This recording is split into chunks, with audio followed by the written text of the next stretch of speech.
Yo, yo, yo, what's good with it? What's hood with it? You already know what it is. What's the deal over here? We keep it reckless and real. Huh, how you feel? Y'all know, Hey, man. Look out, look out. It's a Sunday cookout, cookout. Keep it 100. You getting took out, took out. Y'all know the rules. Y'all know the business. Y'all know the scope. Welcome, everybody. Come and kick it with us, man. We eating, bro. Hey, co-host, guest, go ahead, introduce yourself. Y'all know. Y'all already know. hey, we late, but we on time. Somebody said we was on black people time. I told them, man, look, with this ensemble we got right here, we don't do black people time. We do real nigga time, man. You already know what it is. We getting it together. We got my nigga Be Successful on here, aka or Brandon, aka Be Successful. We got some re-entry shit. We got all. I'm ready to eat, man. I ain't gonna lie. Fuck the intro. Let's get to my nigga, man. Introduce yourself. This is what we Hey, do, you man. feel me? I'm ready to eat. I'm starving. I'm starving, man. Let's go. All right, man. First and foremost, everybody, I'm just glad to be here on Sunday Cookout. Shout out Reckless and P-Dub. Man, I love what y'all doing. My name is Brandon Jamal Baker, originally from West Covina, California, better known as Be Successful. For those out there, follow me on IG, Instagram. I'm out here in these streets, and I'm ready to eat too. So let's do it. Hey, Man, you hey, feel I me? appreciate you. Appreciate you. Hey, before we jump into the menu, I gotta give a special shout out to Luke, to the subscriber made it for you. Hey, bro, I seen you in the super chats over there on Maverick Approach, man. I appreciate you dropping that super chat to try to get the bro on the channel. Well, I got good news for you, bro. Even though they didn't read off your super chat, I tapped in with Devin True. Hey, he said that we can make arrangements as far as getting Dev on the show. So, hey, big shout out to Luke, to the subscriber Hey, made it for let's you, go. bro. I Hey, appreciate you. That was love, hold bro. That on, was hold love. on, hold on. To my nigga Reck, let me shout out my nigga Reck real quick, right? Don't let the mask fool you. My nigga handles biz, right? We got like a two-pronged little approach to this shit. Reck Doopy, he go fishing, man. That nigga bring back carp and trout and all kind of shit, man. I ain't gonna lie, man. Shout out to Reck. He look like a bullshit nigga, man, but my nigga been on this shit lately. You know what I'm Hey, saying? but you know what? Hey, the one thing I say about Rec and also you as well, Peter, I support anybody that support others, bro. I promise you, Right, man. There's like a right, saying when people say that God help those who help themselves. I don't necessarily like that. I believe that God helps those who help others. And so when you are right. in a position to where you want to uplift other people, right, and support other people platforms, man, real motherfuckers gonna recognize real, and they're gonna support your platform as well too, man. So just keep supporting people that are out here doing, good things, man. Man, so salute to you, Right. man. That's dope. I love that too because a lot of people really that know people don't support the people that they know, but they'll rock out and go support the strangers and dick ride, yeah, and be a fan, but they won't be a fan of the collective like this that's just trying to make something happen to support others. I love that.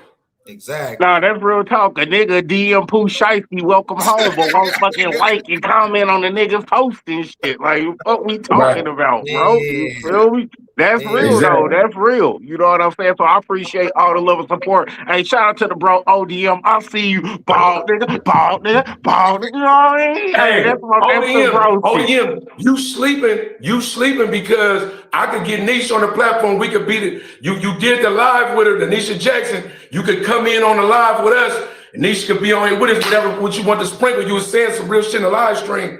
You're sleeping right now, bro. Come No, on, no, I join us, already man. You feel me? already cooked, I already chefed that up. You know what I'm saying? ODM said he'd definitely be available for the live that we do with Nisha Jackson. So you already know, bro. We gonna have you know what I'm saying? We gonna have the four-way. It's gonna be something serious. We gonna have the gauntlet in here. Me, P-Dub, ODM, Nisha Jackson. Hey, it's gonna be a live one, bro. You feel me? So with Right, that right, being right, said, right. man, let's jump into this menu. You know, we got appetizers, main course, dessert on deck, like we always do. Ain't nothing changed, bro. So first appetizer on the menu, the situation with TSA, bro. Y'all see what's going on with TSA. Trump just passed the bill day before yesterday saying that he'll go ahead and pay these people. They go give them their back pay. But at the same time, let's go back to before the back pay, before they even signed the bill. They was going to bring in ICE to replace TSA.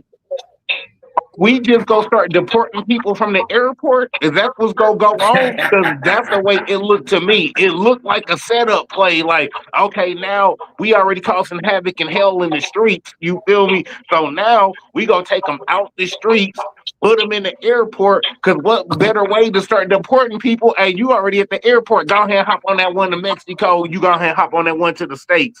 You know what I mean? I feel like it was really about to go to some damn near martial law type stuff where you got riots and all kind of stuff popping up at the airport from people that's refusing to go back home or people that they deported that's wrongly getting deported. Because let's not act like they was just perfect.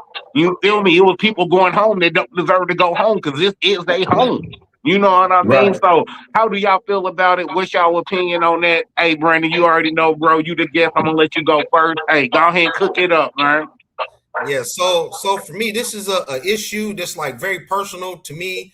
Yeah, I'm totally against ICE. You know, we need ICE out of this country, period. You know, but what I see is that, like, you know, Trump, you know, and his goons, he's empowering these thugs to go out and do what thugs do, you know, which is harass, steal, and kill. But in this concept, they're stealing people, they're stealing human beings. This is no different than what was going on in slavery. And so if you notice what's been going on with people with these real IDs, because I've been to the airport a couple of times, and so just to see that process, you know, is really being focused on eventually ICE was going to take over.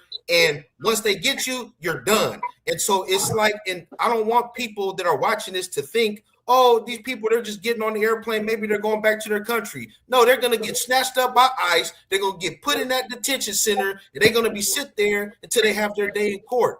And I tell people, if you have never been to an ICE detention center, which I have in Adelanto, you know, a buddy of mine was snatched up and kidnapped by ICE agents. They literally ran into our church house. And so, and just to tell you guys, man, they put you in a red jumpsuit, bro. Like, if you've been to prison before, you know, blue, you're going to be in orange. But when you see somebody in a red jumpsuit, what does that say? That say this person is a menace. He's a terrorist. Get him out of here. But the brother that they detained was probably one of the most coolest, laid-back person that you can ever think of. And like I said, when they have you in there, they're going to send you to wherever country you want to go to. And so a lot of people are literally here for refuge and fear for their lives. Right. And they'll send you to another country where you're finna get your head chopped off. So, you know, people that are out there, it's like, we really need to pay attention to what's going on with this ICE situation, because not only is it a matter of time before they start directing it to us as Black people, they already are directing it towards us as Black people. You know what I mean? But nobody wants to have this kind of conversation. So I'm against ICE. They need them out of here. They need to melt. We need to put some fire on them, lift them, melt. No, right. Hey, look, this is what I want to say. I love your approach. I knew me, because we only had the advertising. I know me and you gonna have something going on. We definitely need to throw a bonus about your music selection, because it's trash, because nothing is good to you. Not only that, and I hate to kick it off like this, but if you ever drink Crystal Geyser again on live, I'm gonna roast you and give it up. Crystal Geyser, we don't do. Shout out to the chat. I'm still on topic. Shout out to the chat for letting my nigga Reck know that he had an echo sound. That's the teamwork makes the dream work. About TSA though, listen, man, all they is kidnappers. That's it. They just slave squad. They don't got no real skill set. It's Frank and Hank down the street, you know what I'm saying, with jeans on, a work top, and a skeeter. Imagine Reck coming up to you right now, looking just like that, talking about, hey, could you step to the side? I gotta detain you. That's what it's like. Yep. Reck couldn't come tell me nothing to do. If Reck walked towards me too fast, I want to whip out, right? That's what ICE look like. Not only that, we already know that there has been, we all media savvy, multiple accounts and occasions where we found out that certain people wasn't even deputized by ICE detaining people, right? So we know what they did, especially in California. You got to understand, in California, all our shit is already paid for, right? In the sense of the airport, the TSA and all that shit, because it's independent, right? When they just weaponized the airport. Plus, you know, it's a direct shot and salvo at Newsom. You know, Trump and Newsom don't get along. So anything happening in California that look like it's bad with government versus state, that's a direct, that's like the adults, it's funkin', and the kids paying the price. That's just what we know, right? TSA, motherfucking anything government, Anybody been to the feds that know all that shit, man? They just massive. All that shit is massive, man. Just understand that full-heartedly, full-fledged, and all that shit, right? And I think pretty much between the three of us, Reck, you ain't really did no real time, but you understand, bro, that anything with a badge is really just massive. So the slave catcher. Yep. Nah, that's facts. That's facts. And yeah, you know what I'm saying? Just to let y'all know, I ain't really did no for real jail time. You know, my longest stretch was only 8 months in county time. But you already know, you know what I'm saying? They already said that 30 days in any jail will psychologically change any brother, you know what I'm saying, that's out here on the streets. And that's coming from psychiatrists and doctors. You feel me? So that's what I try to tell people. Jail literally makes normal men into crazy people by the time they come home because psychologically, you're not supposed to be isolated from other human beings like that. You know what I'm saying? It's just in our human nature to be, out and about, to be, you know what I'm saying, doing stuff. You feel me? It's not our human nature to be isolated in a cell. So that's a salute to everybody that came home, everybody trying to come home, everybody that is home. Hey, you know what I'm saying? We appreciate y'all being out here.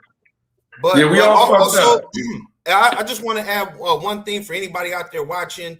Man, listen, I was in prison before I ever even went to prison. You see what I mean? When you grow up in certain communities, especially as a black or brown person out here, you already have that mindset of it's us versus them. And that's the way society has bred a lot of people. So when I went to prison, the way I was thinking, my mannerisms, the way I conducted myself, I didn't learn that stuff in prison. I learned that stuff growing up. And as a black man, or a brown person living in this country, if you are on the lookout for police, when you leave out your house and you are an endangered species, guess what? You've already been to prison because the way that the authorities look at you is a criminal, convict, somebody they want to lock up and throw away the key. And finally, I will also add that they said it takes 90 days to develop a habit. This is brain science. 30 days to develop a habit. So you said you spent 8 months of incarceration. Within that 3 months, you were already conditioned and programmed to live a certain kind of way. And so when you came home, so technically, if you were in jail for over 90 days, it's safe to say that you were institutionalized to a certain extent. So like I said, for me, and the final point, I met somebody that did 48 years in Angola. And somebody on the Zoom call said they only did 6 years in prison. And he said, I bet those 6 years felt exactly like my 48 years. So I don't trauma shame anybody. You don't do more time than me. That shit sound like nonsense to me. Like, Right. No, I salute that because because somebody could do one day and be like, nigga, that was the worst day of my life. Yeah. And it's a real thing. You feel me? And what we do understand, even when it comes to incarceration, right? Adaptability is everything. So like, just like Stockholm syndrome, you adapt this shit. That's one thing about human nature that's dope in a sense of resilience and perseverance. You can really adapt. That's like, think about it. If our ancestors, when we were slaves, didn't adapt to what it was, wouldn't be no us. If they all committed suicide, if they all went kamikaze, we would annihilate ourselves as a race. You feel me? What I'm saying? So just understand that a nigga could do one day and he could be telling you, man, I ain't gonna lie, I'm never going back. That was the worst day of my life, and he never go back. Where a motherfucker like me that went back 4 or 5 times, you wonder if I love it. Yeah. You feel me? So sometimes more time is a detriment. Man. You feel me? The people that learn their lesson when they in the back of the police car, the people that when they kept it, oh my God. And then listen, we probably need to applaud Reck because that nigga there 8 months was like, nope, I'm good. Like you know what I'm saying? No, facts, bro. Facts. It's a couple of things I love too much. Getting that, you feel me? And my freedom. Hey, 3 you can't get that in there. So I'm cool. You feel me? I'm cool. Right. Dead ass, you feel me? But we got a question from the guest to get into for the second appetizer, bro. So I'm gonna go ahead. I'm gonna let my bro Brandon go ahead and deep dive into it, divulge into it, dissect it. I'm gonna go ahead and let the bro get into it. So go ahead, Brandon. You know what I'm saying? Hit us with the question of the day from the guest, bro. All right. So as P-Dub kind of led with about my choice in music. Shout out to the bros at the Viral Way. you know, I'm pretty involved in these social media streets, but they had a post and they were talking about E40 and, you know, the influence and impact he has had on this culture. Some people believe that he put the Bay on the map. I don't personally believe that because I know Mac Mall, Ray Love, RBL Posse, Too Short, Spice. It's way too many people that are up there, Messy Marv, you know, that are deserving of their flowers. But I say, as someone who was from Southern California, E40 was the first Bay Area rapper that, like, LA, that I remember LA embracing. When he came out with In a Major Way, it was right up there with Snoop Doggy Style, anything Pac ever made, Dr. Dre, Chronic. E40 was in the rotation, bro. And down south, like, we love LA. I mean, we love E40 like we love everyone else that comes from, you know, our culture. And so as opposed to, like, Too Short, you know, where people like him, you know, Spice One, who was a big deal out here. But when I say when 40 Water came out, we embraced him. You know what I mean? And so that's the difference. So, P-Dub, you know, you being from the Bay, I would like to hear, you know, what you have to say about, you know, E40 in comparison to other Bay Area rappers. Look, let me just tell you something first, right? Music is my life. That's my wheelhouse. Global Mafia Entertainment, that's my label. You feel me? I'm saying music, like, you got to understand, like, I'm 47. I really was raised in hip hop. Now, when Curtis Blow and them was out, I wasn't necessarily These Are the Breaks, nigga, 78 like that. I was born in 78, but I'm talking about hip hop really raised me. Like, to where East Coast music was the only music we had and loved. Like, and shit like that, like, you know what I'm saying, growing up, until the West Coast was able to kind of produce what it produced, right? So, love that from a nigga from down south in California, a down south California nigga, to shout out E40. It's rare that you see that in the sense of media.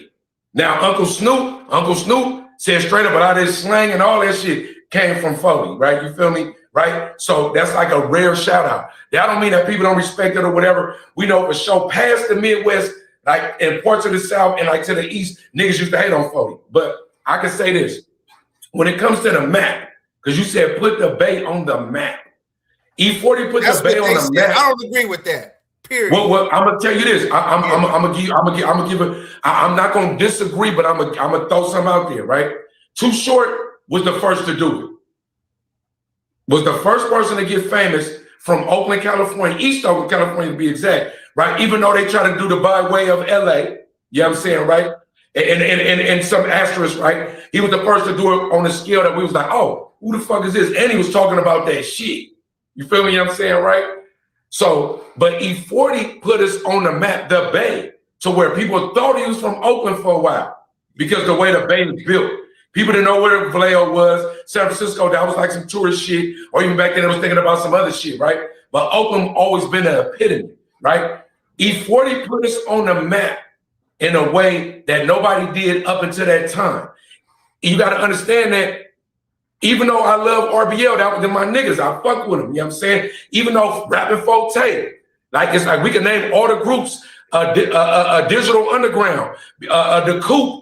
We could go through all kind of like founding groups, you know what I'm saying, right? The delinquents. Saphir and all that. Right, exactly. 93 till infinity, you know, my niggas, like you feel me? It's all kind of people we can name, you feel me, you know what I'm saying, right? But the way E40 mapped us, right, and I'm talking about from people like my nigga Reck was talking about Dustin and Disgusted and like In a Major Way. But Down and Dirty Hustlers, you feel me, you know what I'm saying, with Mr. Flamboyant and all that shit, when it was just E40 in the clique. You gotta understand from where that came, old school tapes, even Mac Dre, even like motherfuckers even understand when Mac Dre was out in Vallejo, right? You gotta understand that E40 put us on a map with a major label, Jive, right? In a way that at that time, if you didn't know nothing about the Bay, if you thought that California is only LA, you gotta understand, coast to coast, people thought that California is LA.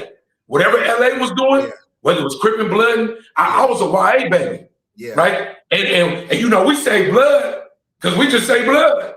Young blood, and they thought that we was, nigga, really the whole Bay was Bloods. LA niggas thought the whole Bay was Bloods because we said blood. So in other coasts, in other regions, they was thinking other shit too. The Midwest was the rare exception in the sense of, shout out to Reck and KC and niggas in the Midwest, and because we really fucked with it like that.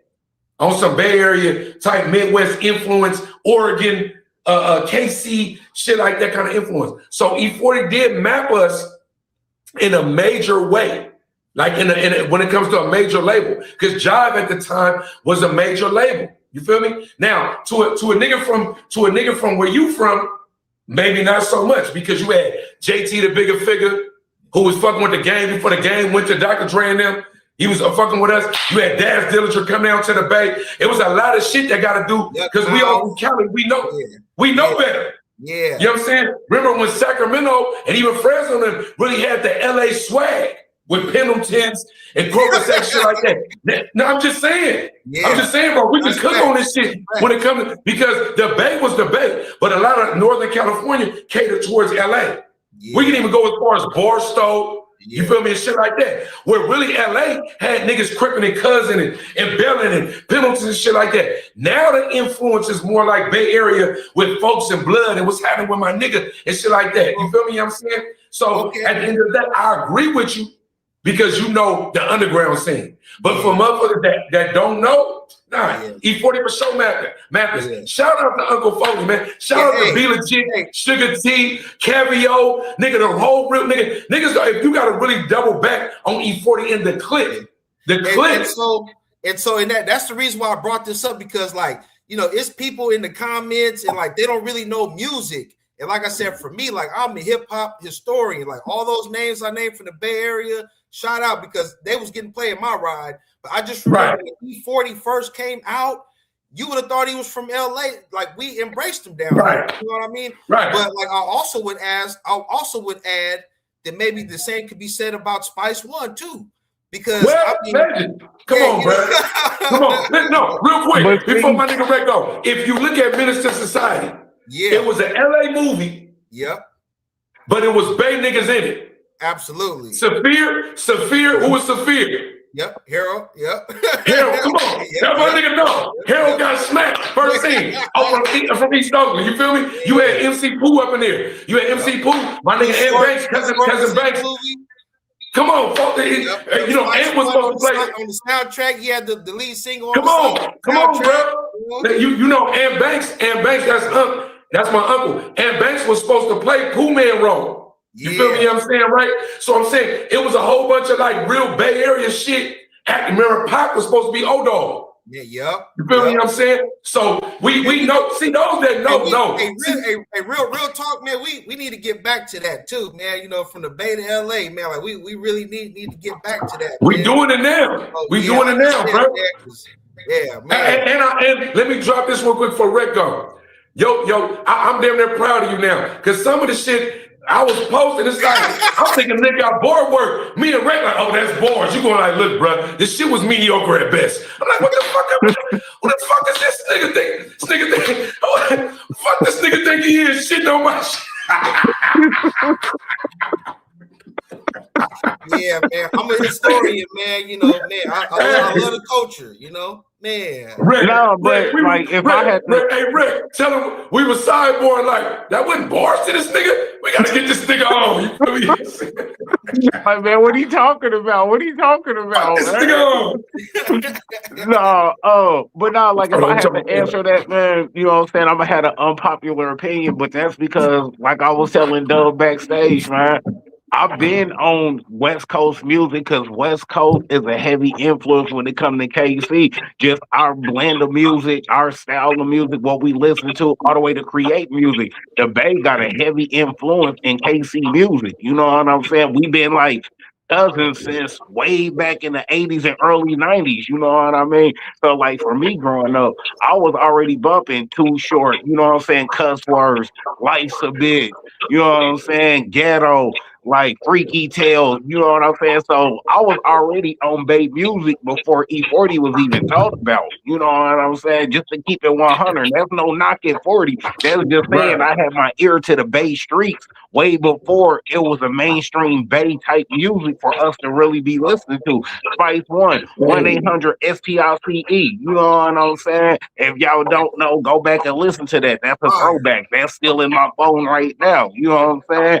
Like, don't let me get down to the alcohol version, you know what I'm saying, with gin and juice and all, bro. Y'all sleep on Right. Spice One, go and tap in. You know what I'm saying? So I say that to say this was the E40 one of the major figures when it came to bumping Bay Area music on a higher level, on a commercialized level. Yes, because I can still remember in the '90s, the first E40 song I ever heard in my life was "One Love."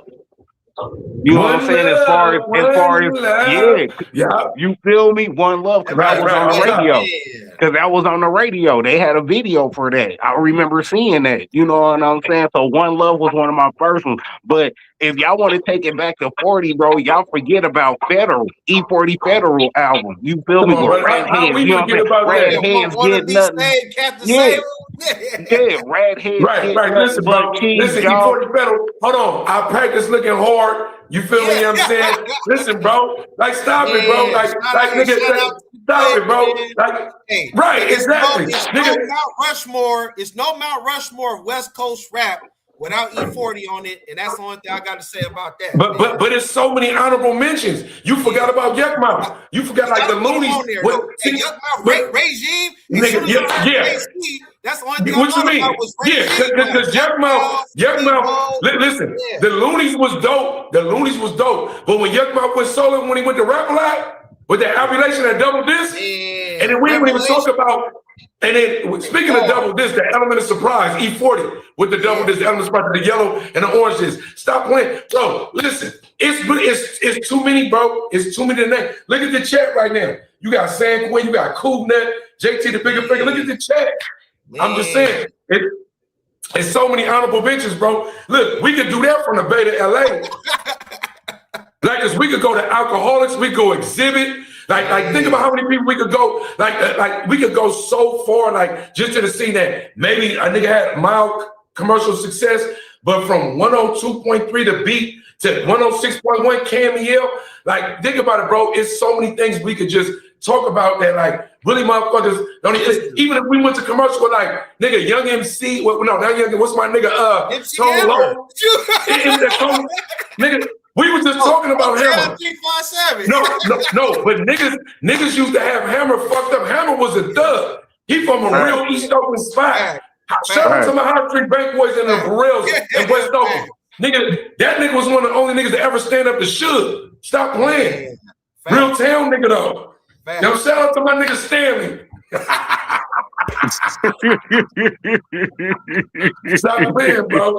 We got MC shit, but I love that coming from a SoCal nigga though. It's rare that we get that. Niggas don't even know the story of my nigga Daz going to go fuck with JT the Bigger Figure, getting on, and then scraping on that nigga, leaving him for dead after the Dog Pound era. Niggas don't know that the game really fucked with JT before he got signed. You know what I'm saying? To Aftermath. You feel me? I'm saying he came out to the Bay and was rapping like a Bay nigga. Man. You feel me? That's a lost tape. Niggas don't know the game got a whole CD, bro, where that nigga whole style is different, bro. Then he went to Aftermath. They didn't want JT to drop that, but he dropped it anyway. I'm telling you, bro, that's game recognized game. And we talk about Mac Mall and all them. We could run so many people we disrespected by not even naming them. Man, way too many. Man. Nah, that's facts, man. That's facts. But nah, I'm definitely gonna give 40 his props, you know what I'm saying? As far as Bay Area artists, you gotta put 40 in there as far as top 3, longevity, the body of work, you know what I'm saying? The catalog, you feel me? You gotta put him in top 3. Just say Bay Area, man. He on my West Coast Mount Rushmore, man. I gotta, man, the longevity, the impact of just, man. Yeah, and he's still rocking. Yeah, he make an old nigga feel like he make an old nigga feel like he can do it still. You feel me? Nah, that's real. That's real. And he's still dropping music right now. You know what I mean? So, hey, shout out salute to 40, man. Hey, we see you, 40 Water. Hey, keep on doing it big. You know what I mean? Fit to deal me. You fit to deal me. Let's get drunk. Don't throw up in the car. Let's get drunk. Stop playing. You feel me? Hey, that's the classic, man. That's the classic. Mr. Flamboyant, all of that, man. That's the classic. What you mean? All right. Right. So we go ahead, you know what I'm saying? We ate off the appetizers, man. Let's jump into one of the main course questions, man. And this right here is a perfect time for this question with everything we see going on with the fouls, you know what I mean? We just see a lot of stuff going on in the world that's being uncovered. A lot of the dark is coming to light. So let me ask y'all this. When it comes to conspiracies, conspiracy theories, you know what I mean? Some of them, get a bad rep. Some of them, you know what I'm saying, is speaking the truth. So my question to y'all, when it comes to conspiracy issues, the takes, the format, the things that we see happening that come out that's not a conspiracy, that come out to end up being true when we thought that it was just some conspiracy theory issue. When it comes to conspiracy theories and theories, are we crazy, bro, or are we just too woke? That's the question. Is conspiracy theorists crazy individuals, or are they just too woke and they just see the veil being lifted off before the veil is actually lifted off? What's y'all taking opinion? Of course, the guest. I'm gonna let you go first, Brandon. Hey, give me your thoughts and opinions, bro. So for me, I mentioned this on the viral way as well. It's just that, me personally, I believe that art imitates life. And what that means is that if you can imagine it, that means it's already been done or it's going to happen eventually. And so when people call people crazy, it was like, man, these elitists are eating kids. You know what I mean? America is owned by foreign entities and all this stuff. And immediately the people that are trying to counsel them are not the people like you and me. It's the higher ups. Because if this stuff was not true, you wouldn't be wasting all your resources and energies trying to snuff someone out, trying to counsel them, or even in the worst case scenario, assassinate them. You see what I mean? Right. Clearly, if you thinking of some stuff, I don't believe that there's anything black and white on this side of eternity.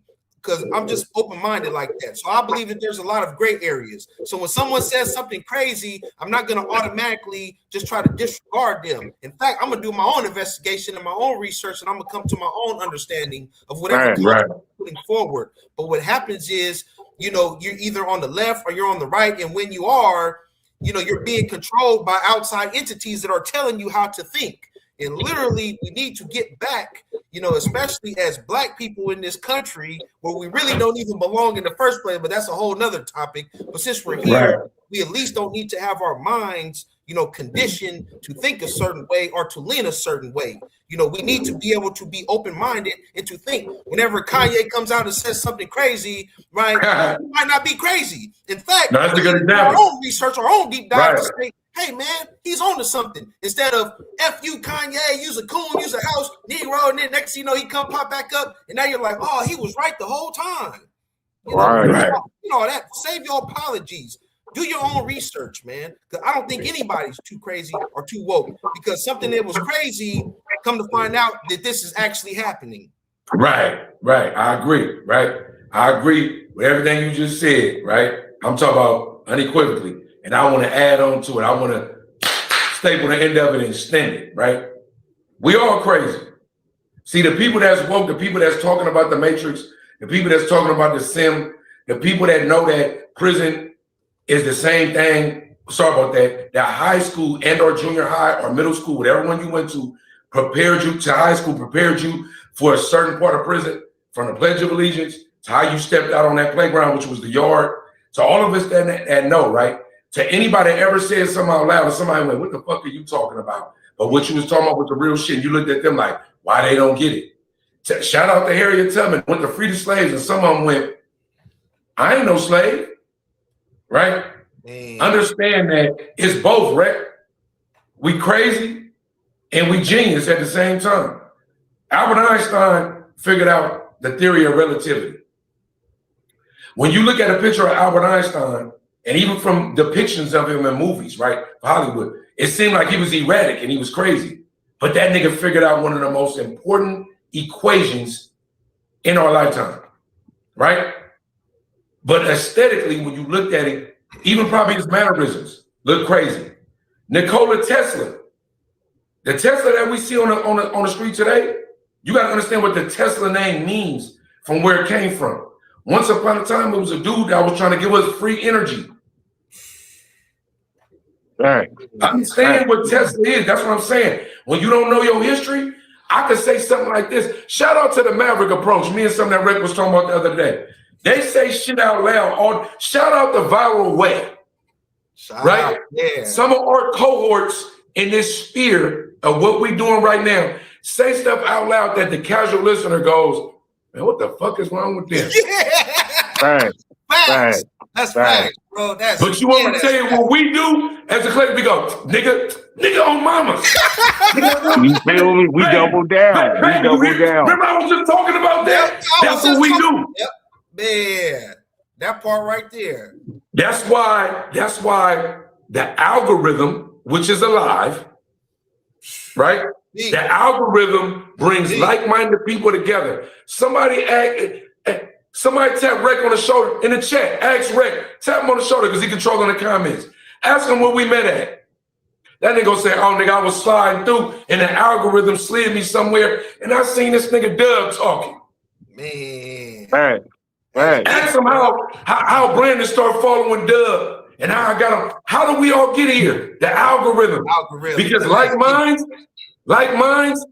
the algorithm is snatching us up. It's also murdering us, it's fucking us off and doing all kind of shit. But it's picking us up. And all we doing is driving by, hoping we can put a couple of slaves in the bus with us, teach them the game. You feel me? It's gonna sound crazy at first. Because if you look at the movie The Matrix, when they taught Neo what it was, when they brought him in, that nigga came out of it and threw up and passed out and said, no, this can't be real.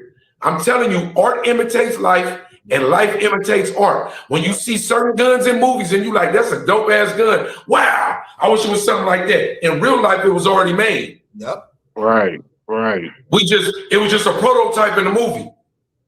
You feel me?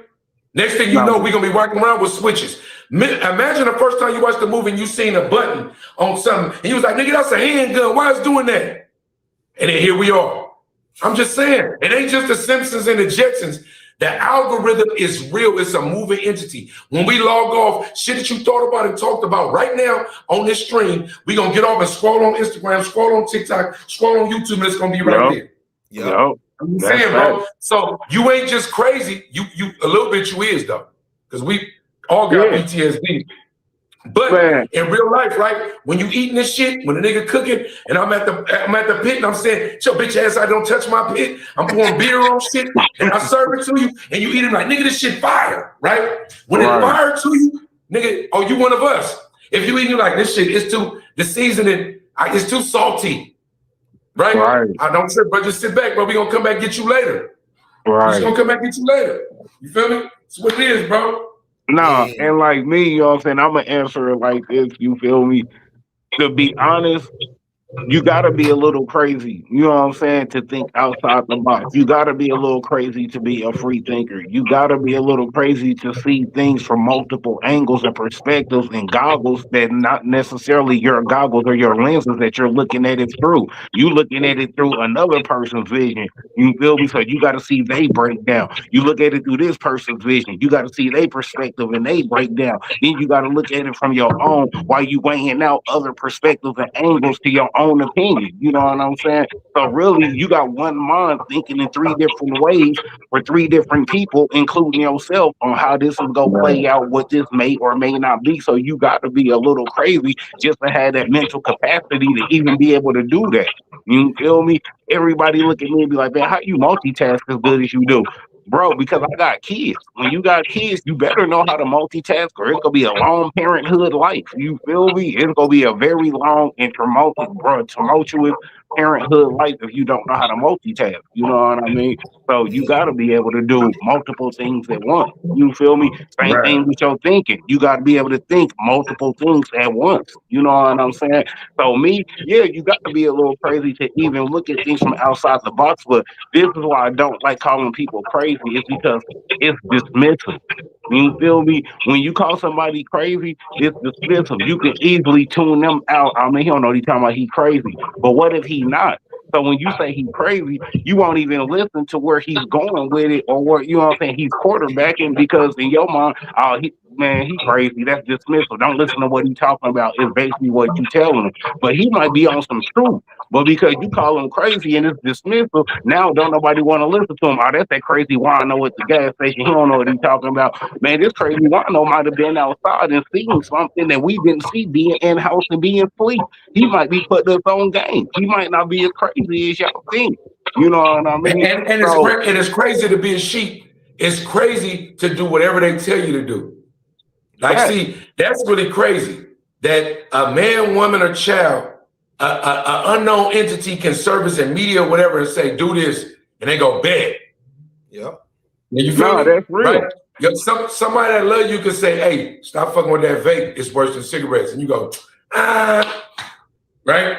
But the TV or internet say that part again. I don't want that to go over anybody's head. Please say that again.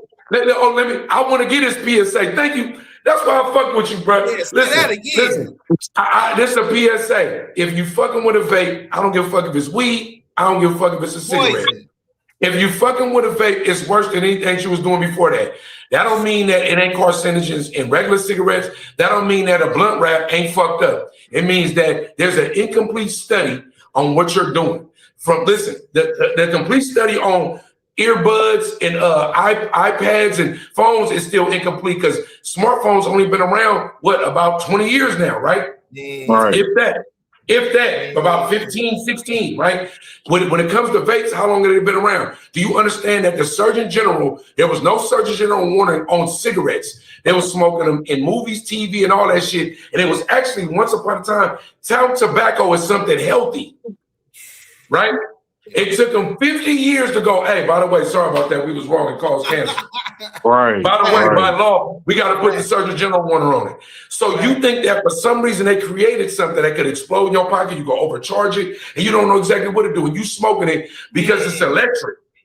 It's electric. Woo. Right? And you don't think that, bruh, please, let's clip this. Vape, if you fucking with a vape, know that you murdering yourself, and know that if you look at your son or daughter, and if you got a wife or a husband, that you probably gonna die soon, or it's putting something in you that you don't know what it is, then you just know that you a selfish motherfucker. You fuck with the vape, fuck your life, fuck everybody you love. Radiation, and stuff you know about mutation and stuff. All this stuff is real.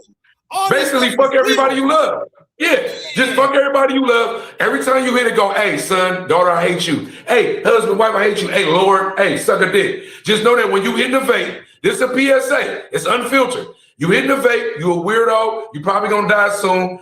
Get you a little life support, whatever they do what you do. Stop it. It's good. Man, you put electricity in your body, chemicals and all this stuff. Like, man, I'm thinking about mutation, X-Men and all this stuff. All this stuff is for real. This stuff is for real. And you're putting this in your body. Like, man, I remember I used to live in an apartment next to the freeway. And then I wondered why I had asthma as a kid. Then we moved there, and then we lived at a house that was right next to the train tracks. Blowing it, inhaling all this smog and stuff. Now I wonder why I got asthma and stuff. Right. And people are literally putting this stuff in their bodies when they're smoking these vapes, bro. I'm like, what the hell? It's plastic. You charge it up, you overheat it, and you blowing out smoke. I'm like, man, hey, that's right. Hey, Reck, clip that comment. Clip that comment, that last one. Man. Clip that comment. Hey, look, hey, Brandon. Giving it to our kids.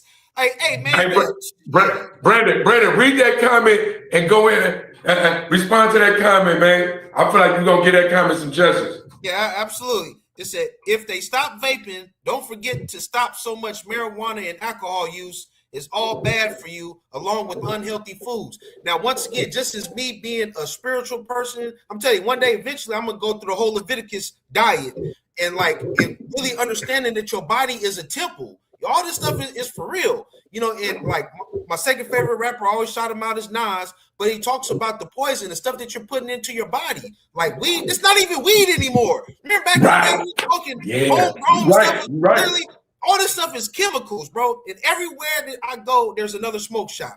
You know what I mean? And so alcohol, I just lost one of my good buddies of mine. to liver damage, alcohol poison. This stuff is killing us, bro.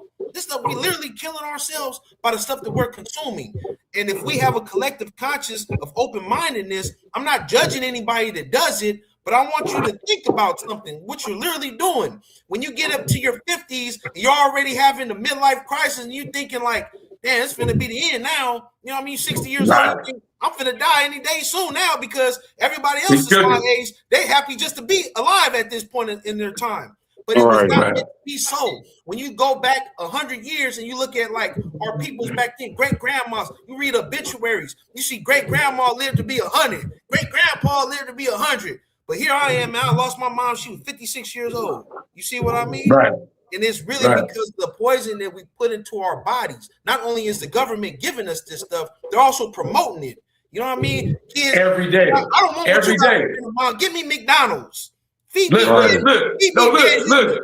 No, it's crazy you said that. Reck, look at the last comment. Look, McDonald's. Everything is bad nowadays. McDonald's was healthy. Back then, they used a real potato and to fry there's 50 chemicals and whatever oil. Reck, me and you talk about it all the time. We know that the shit that but we know the shit that we used, like the shit that was bad for us no matter what. It's worse now. Right. It's worse now, right? And when you got kids, Reck, what you were saying earlier, when you got kids, I guess it was from our parents. I guess it was bad for them too. But if you woke now as a parent, and you going to McDonald's and all that shit, I mean, like you damn near abusive.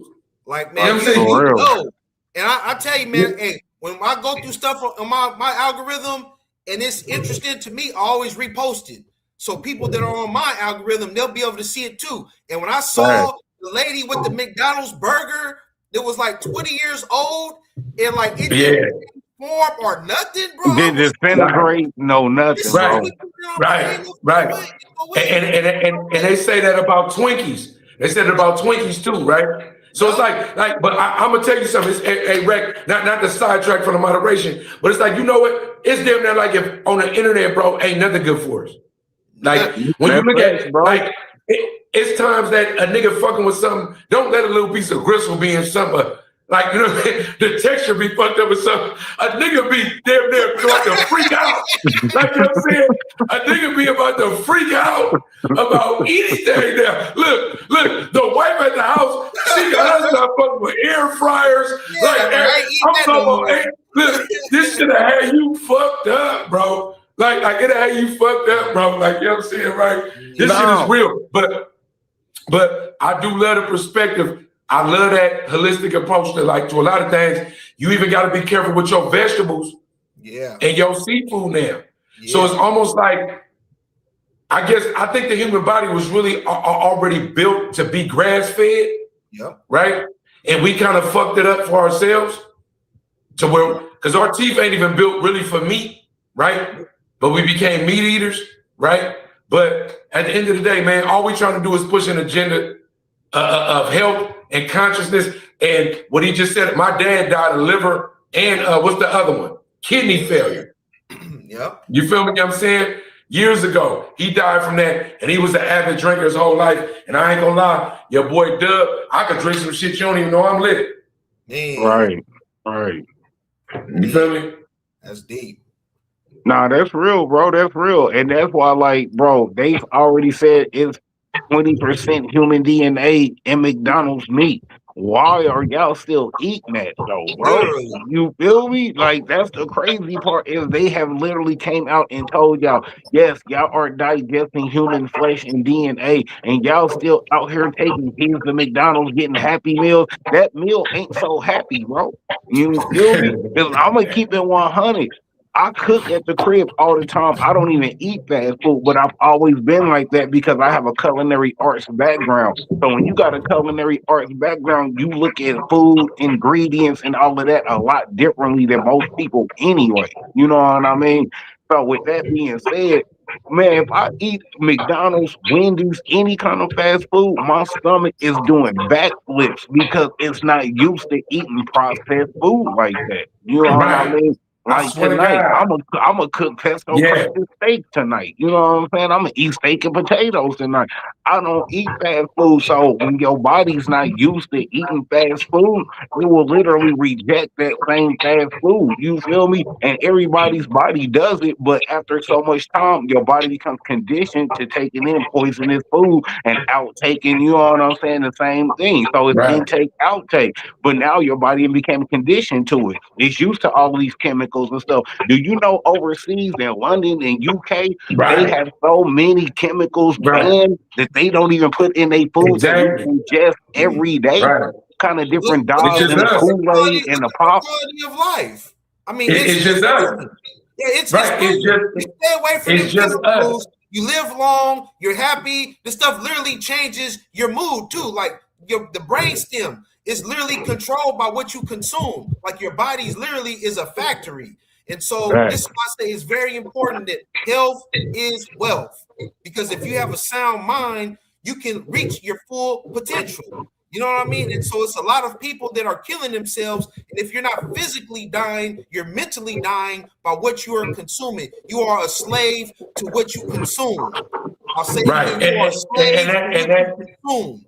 It's what you put And in that your go mind. right here too. And that go right here, what you mentally consume. And I Yeah. want to see if I can try to.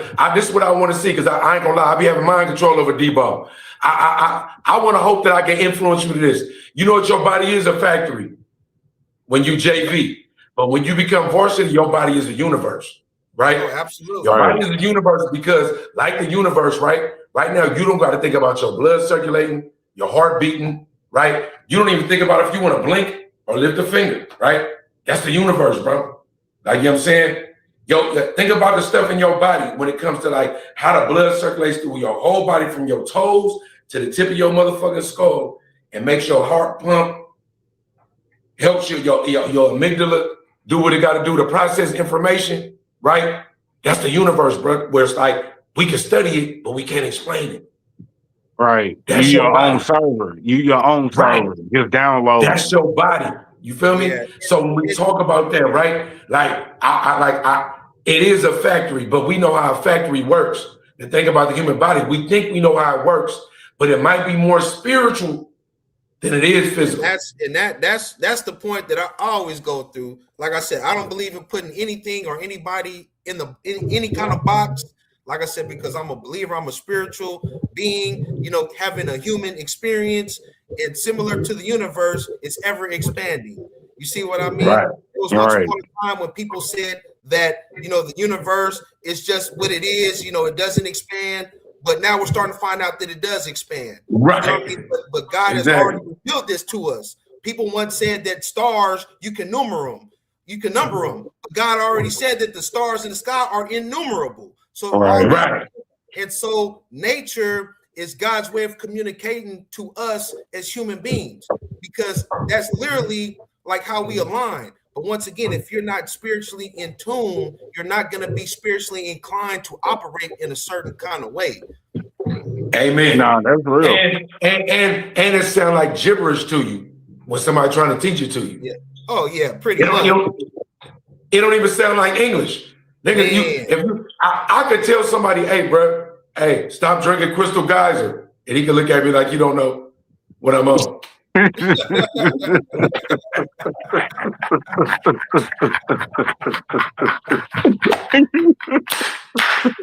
My bad, bro. My bad. It's the cookout, Man, nigga. I'm hey, on the grill. hey. My bad. I had to roast you. Go No, ahead. with My nigga. with that, My nigga. but no, I that's know, a great wait a great minute. He didn't segue. just turn the Crystal Geyser up. Did he just turn the geyser up? You feel me?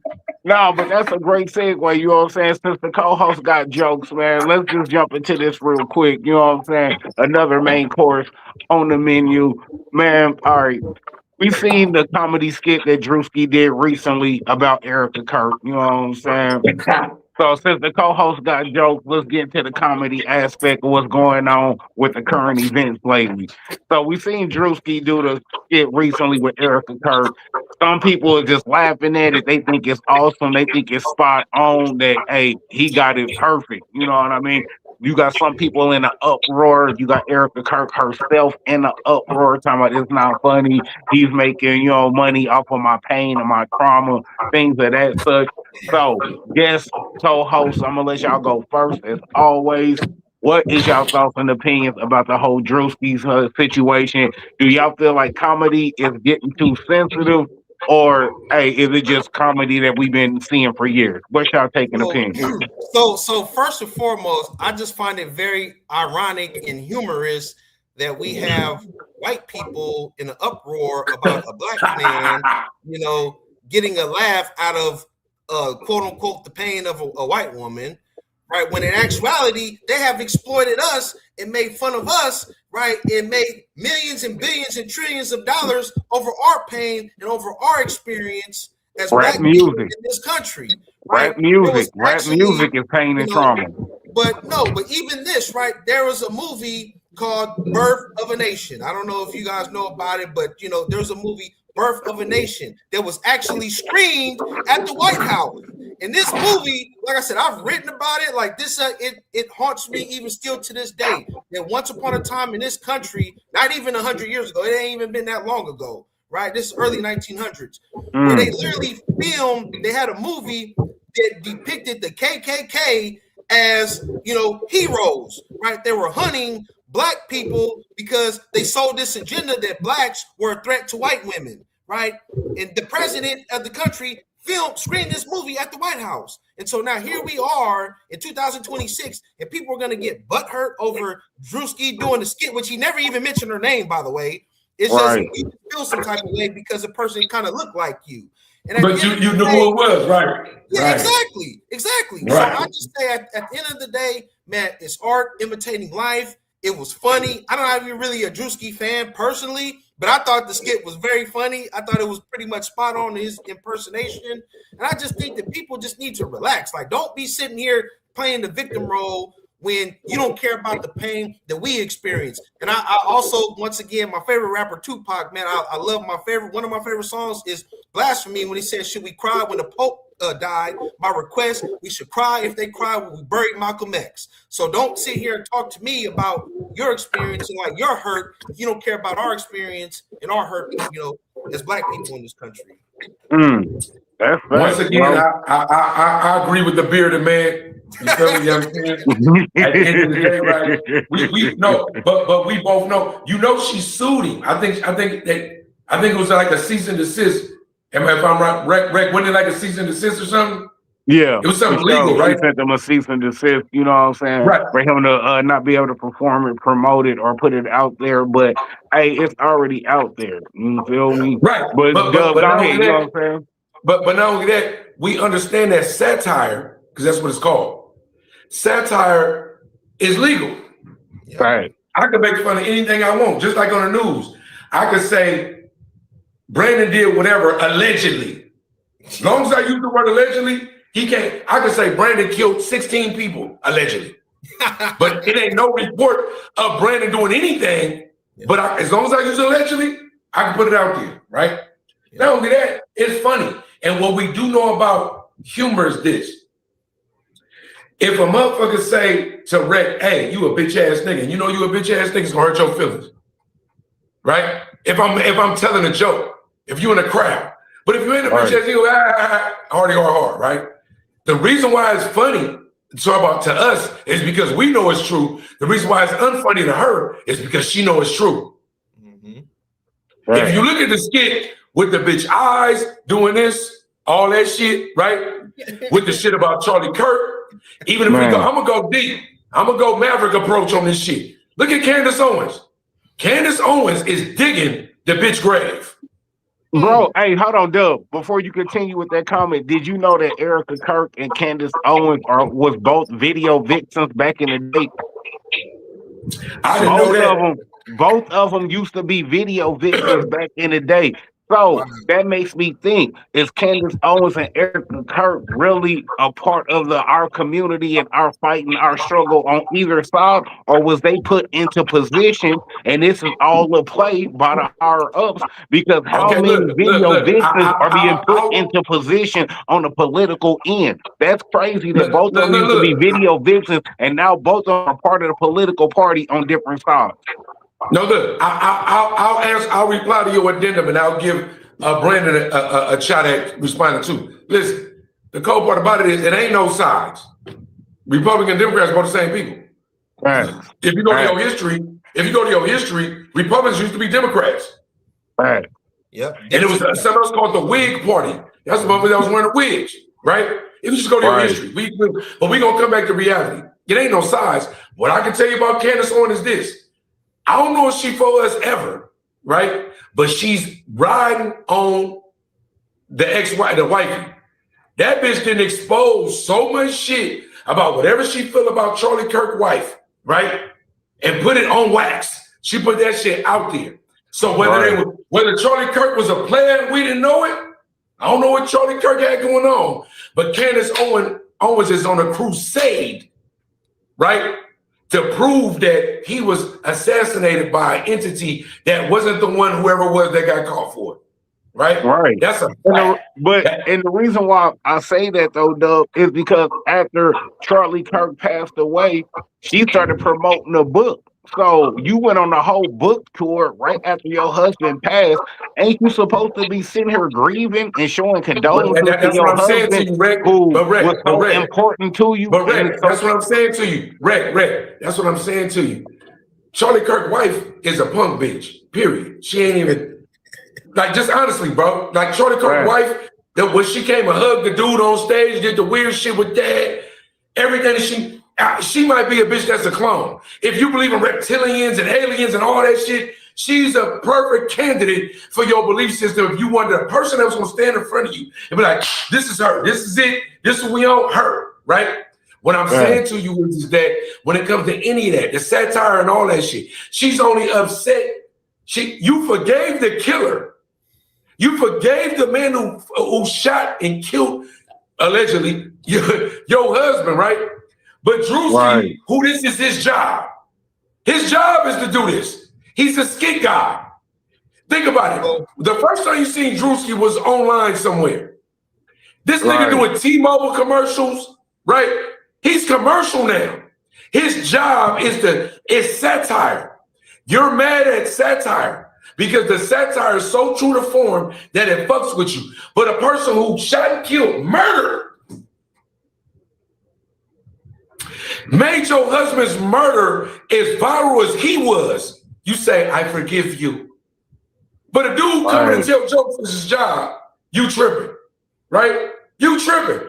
Bruh, the internet got niggas, bitches, people, humans, any race so twisted that a woman can go, hey, you killed my husband, I forgive you because Christ told me to. Jesus said forgive. So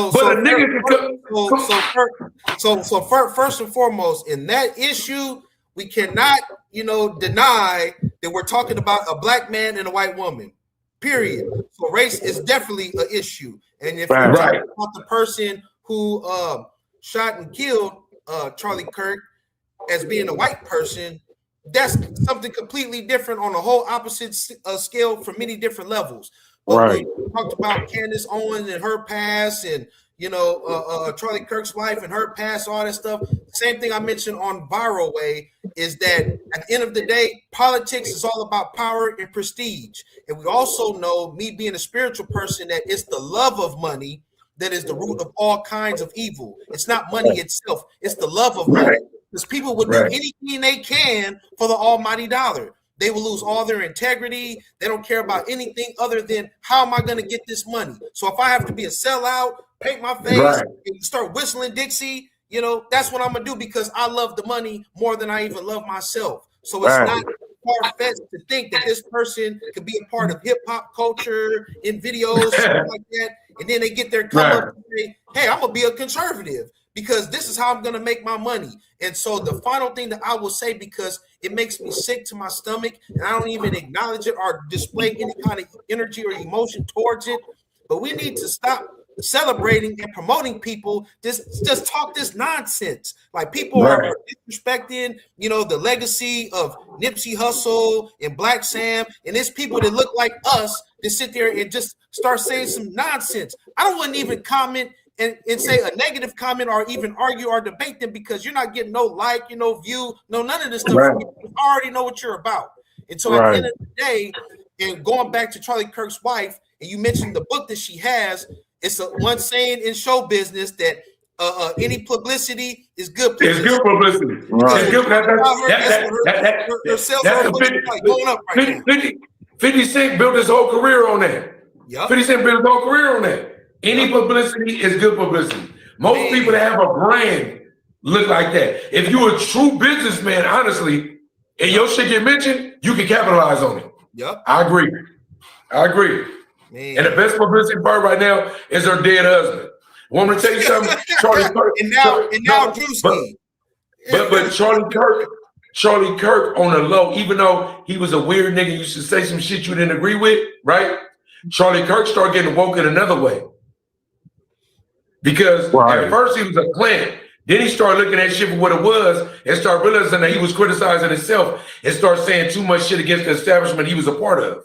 Now he started seeing everything he was talking about in his wife. He doing the same thing. So everything you complaining about, you looking right over your shoulders like, damn, I'm actually a part of the problem that I'm sitting here preaching about. Not to mention, when it comes to the Drewski skit, this is why me personally, I don't feel no type of way about it. And it's because of this.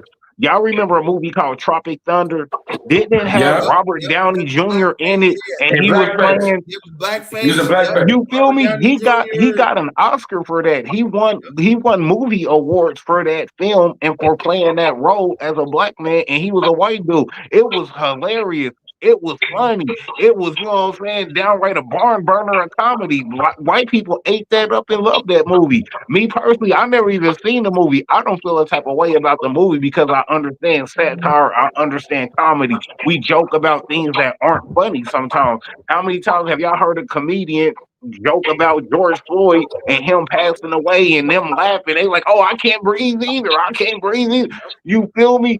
We joke about a lot of different stuff because sometimes you gotta laugh through the pain instead of sitting here and crying and sobbing through it and grieving. Sometimes you gotta laugh through the pain. You know what I mean? But at the same time, what's good for the goose is good for the gander.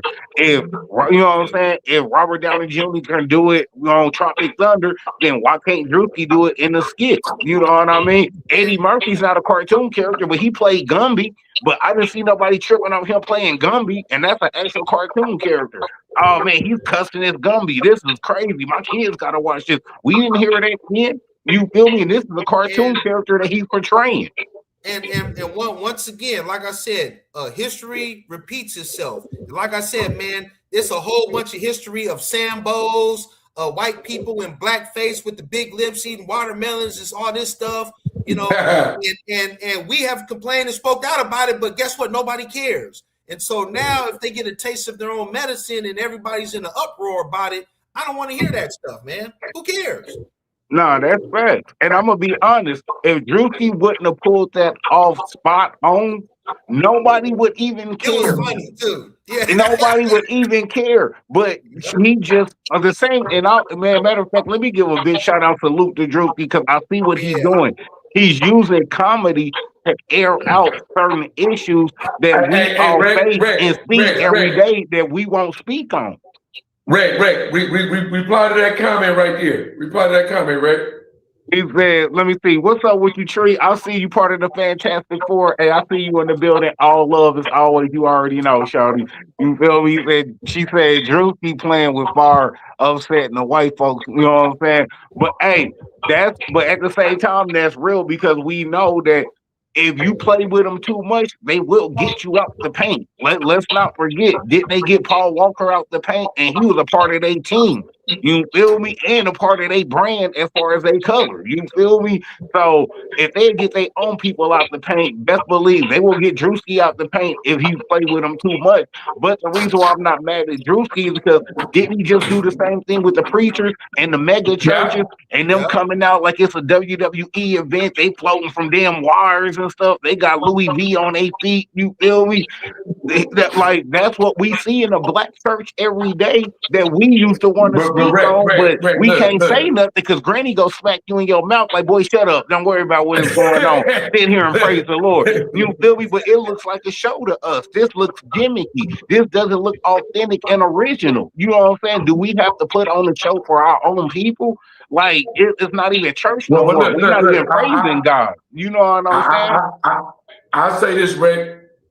Sometimes, man, you got to play with them white people, man. Like, you got to figure those people that died before you that was much more important than you.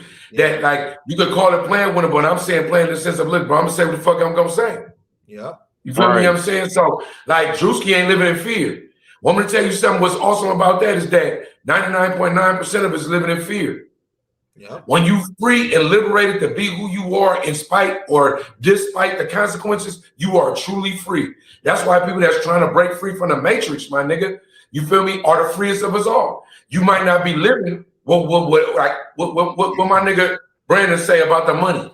People do anything, people that do anything for it right now. Right. Cross you, fuck you over, be Sambo, Bojangles, whatever, right? It's the motherfuckers that like, I know I needed to survive, but however I got it, you don't even know. But I just got it up for me to do what I got to do, right? So it's like, nigga, sometimes, right, amongst our people, the house nigga and the plantation niggas wasn't the ones. The ones we heard about was the Nat Turners.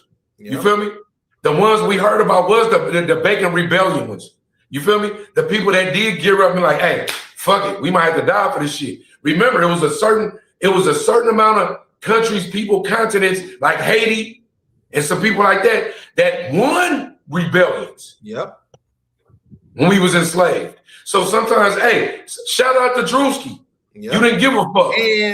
And also, man, people out there, shout out to Drewski, man, protect him at all costs. And I just hope that there's more people that will come out and speak out, because if that's your truth, that's what you got to speak. And I would just also say, like, you have people that talk about, like, you know, Nipsey Hussle, who I believe is a martyr. And, you know, when people say, this is why you can't do nothing in the community, your own kind is going to take you out. And I just say is that at the end of the day, that dude was not fearing death. People like Tupac at 25, he was not fearing death. In fact, they were talking about the reason why he put out so much music, because he had a feeling that it was going to be over pretty soon. And so when I look at like myself, I even have these thoughts, like sometimes with some of the things that I say, I'm like, people are not going to hear what I'm saying until I'm gone.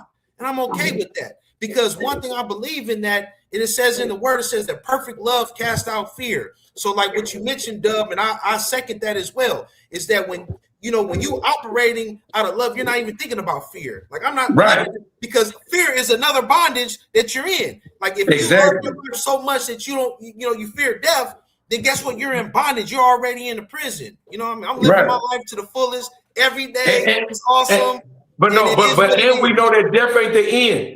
That part right there. Those of us that know that whatever we got going on right now, death ain't the end. That part right there. And the whole part. You put here on this earth to make this place a better place. And how do you do it? You pass it on to the next generation. Each one. Exactly. So if I have a platform and people are listening to what I have to say, I'm not going to tell you some nonsense. I'm not going to tear down another human being. I'm going to empower you. I'm going to give you some tools and some seeds, things that I wish I had when I was younger, to give to you. So guess what? The world is yours. You know what I mean? Because that's what the generation before us did, and the generation before them. And we need to get back to that right now today.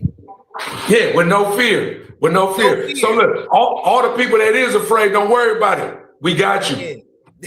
All the people that's scared, like, nigga, I done been through so much in my life. Don't trip. We got you. Look, but when it's time to go, get your bitch ass in the car. Let's get this shit back. Get this shit rocking. That's all. Let's go. Rick, what we on? Rick, what we on, Rick? Hey, man, we over here cooking, man, eating good, man. Y'all already know, eating good in the neighborhood, no Applebee's. You feel me? Don't put that in your body. You don't put that in your temple.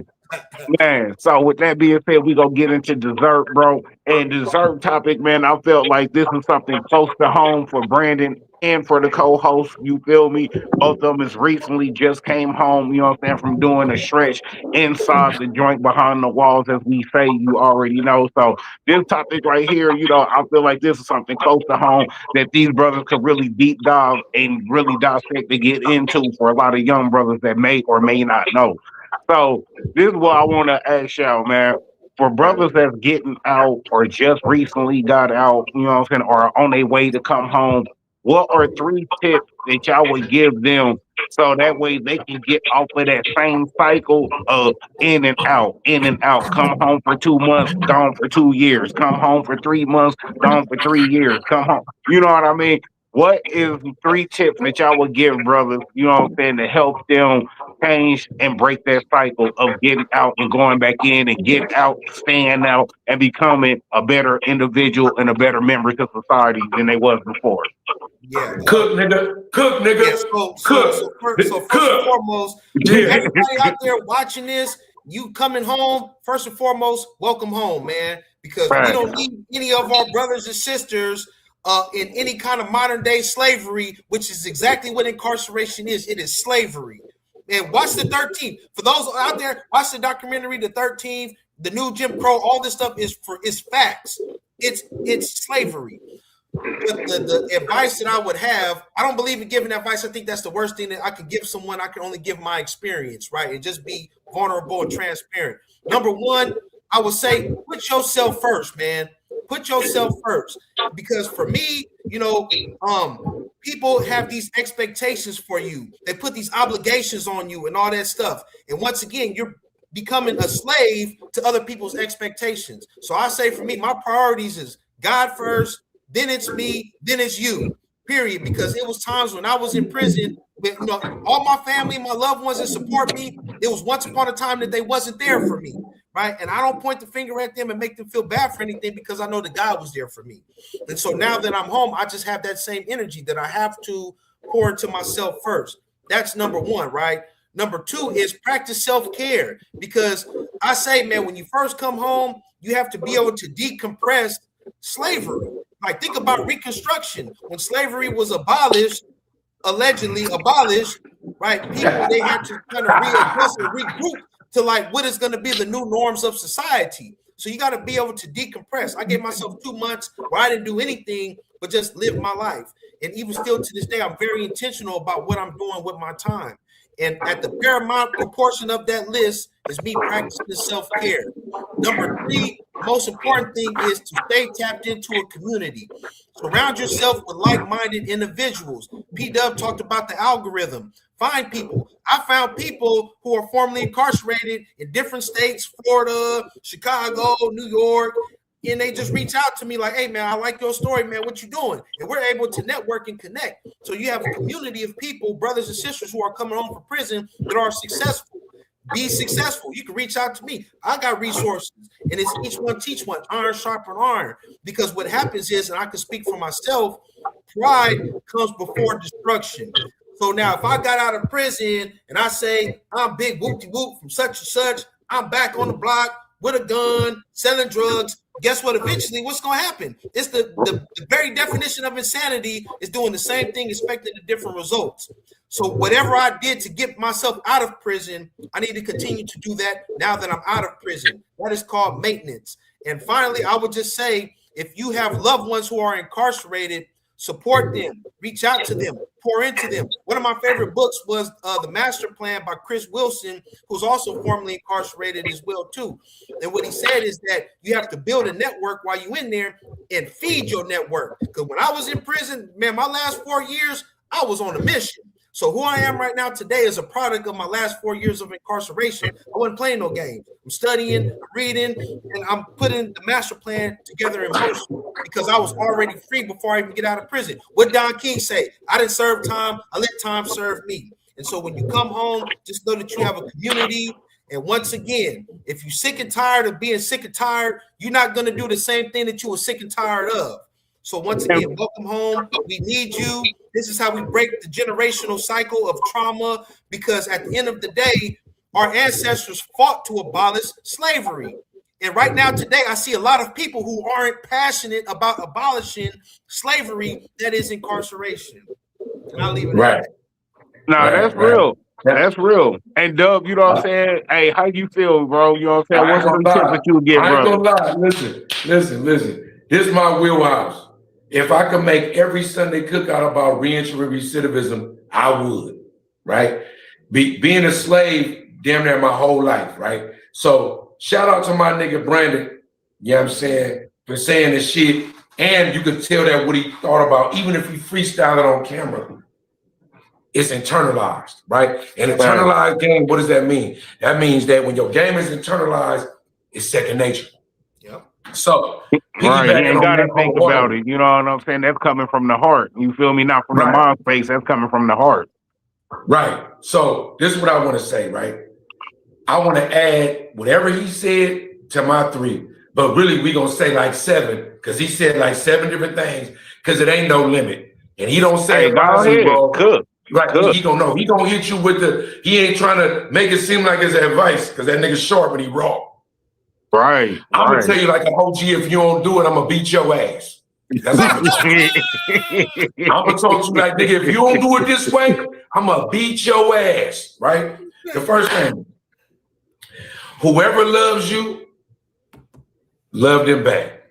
Man. If you incarcerated and you can hit them up for $20. If you incarcerated and you look up and your book's got $100 on it, you didn't ask for it. If you incarcerated and you get a letter in the mail or you get a visit and you didn't ask for it. If you could request any of those things I just said and somebody go, but they show up anyway. Soon as you get out, whatever you do, dick ride that. See, like I use that term because that's what niggas do. Niggas dick ride YB. Niggas dick ride the streets. Niggas dick ride certain music and what they doing. Niggas dick ride bad habits. Niggas dick ride all the bullshit, right? But the people that you should be dick riding, pause, right? Yeah, hella pause. Is your family. Because people will rock for shit that don't matter when they had dreams when they was locked up of what they was gonna do. But day one when they get out, they right back on the corner with the niggas that didn't do nothing for them. They fucking back with the punk bitch that left them for dead, right? And they right back on the same streets that they didn't get no money on, trying to make some money to go back.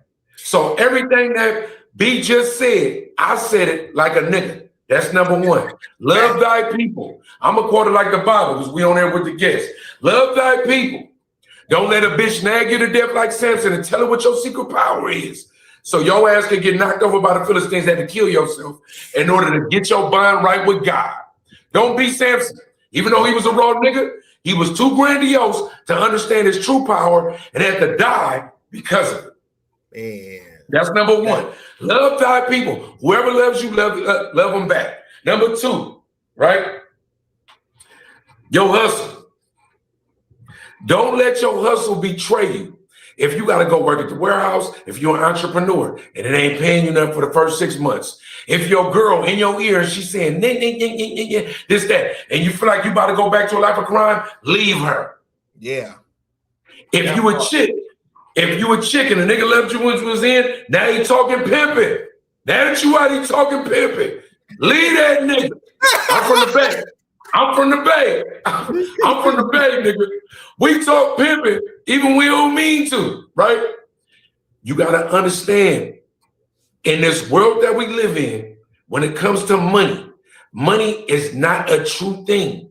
Money can make you derail your whole life, kill or die for it, turn on your kids, get on drugs because of it, and nigga, and your people that you thought love you can betray you because you're not making it fast enough. Yep. If you believe in anything other than yourself, nigga, that can't be a good thing. Because true people will know that your intent, what you trying to do, what your heart say. And even if you really just truly in your room going, nigga, I don't give a fuck. I'll do anything for it. People that love you gonna go, nah, I don't want you to do anything. I just want you to stay free and raise your daughter. Right. I don't want you to do anything, bro. All I want you to do, hey, look, you ain't got it right now. Just make sure the house good. Yep. Make sure all the cars detailed. take this car to go put gas in them. If you a man, make sure that the garage clean. Do the shit, the little shit. Do the domesticated shit. Wash them clothes. If she going to work, if you a chick and your nigga going to work, do the stuff that when a person comes home, they're like, I ain't have to worry about that. Yep. Because anybody that truly loves you gonna go, ooh, I don't really want you to go to work. Like I'm saying, because this shit right here, you can't pay for. If you a father, your kids gonna let you the difference. They don't know daddy here. If you a mama, not only your kids, but whoever the husband is gonna be like, I ain't gonna lie. Accompanying with the head that you do, and when you made them enchiladas the other night, you ain't Mexican. I love that. I don't want you to go. Because as men, we always think recidivism, reentry is just about a nigga. But it's women getting out of that shit too. Yep. And it's hard for them because programs into what mankind is, even when you look into the work world, it ain't good for women right now. Yep. A woman could be better at her job than me, but I get paid more. You feel me? It's a room full of white men deciding what reproductive rights is. Ain't no women in there deciding what they could do with abortion or if this and that, creating laws for that, right? So my second one is whatever your hustle is, if somebody love you true, fuck your hustle. Your hustle is whatever your family say, right? And the third thing, seek help. Yeah. Don't be afraid. Amongst African Americans, we think that the psychiatric help, anything that got to do with crying is between men or if women have an emotional breakdown, it's taboo. It's weak. Nah, that's facts, bro. Mental health is non-existent in the Black community. It's like if I tell a motherfucker right now, where you going to do? Oh, I'm about to go see the psychiatrist. You better go see what? Right. I won't even tell you that. I'm like, oh no, I'm about to go check some other shit out.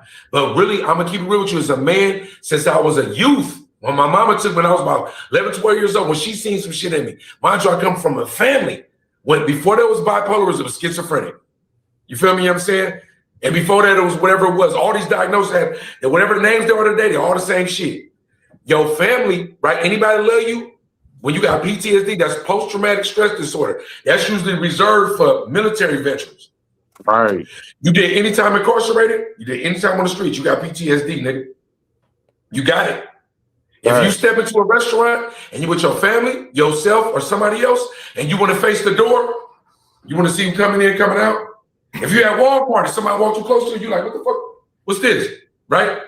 If somebody say, hey, bro, fuck you on, and you go, nigga, I'm about to kill this nigga. If you having road rage and you want to bounce out and go kamikaze, you have PTSD. Yep. And so, right? And also, no, go finish your. No. I'm gonna end it quick.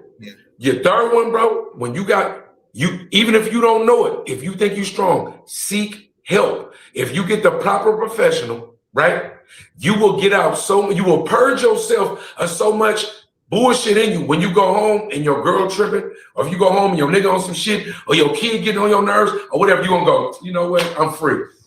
You're gonna be able to let it go.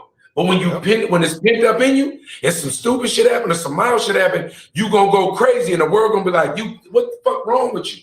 But it's because you're not dealing with it. And I'm telling you, and I don't want to just table it to Africans, but I'm just telling you, my people, we do not seek out the right shit. When people die, we mad when we need to be sad and mourning. We don't need to be thinking about retaliation. We need to be sorting through our feelings and figure it out. So that's my top three. My top three things in conjunction with my nigga Brandon, right? It's a whole plethora of it. This free but not free, my nonprofit, free but not free. If you look at we are free, but when you're on paperwork, you ain't free, right? Your mental, you ain't free, right? It's a lot of stuff. You are freed from a prison, but when you step out, you're in another prison. And when you don't know that, that's why the recidivism rates are so high. It's not just because you a fuck up, bro, or sis.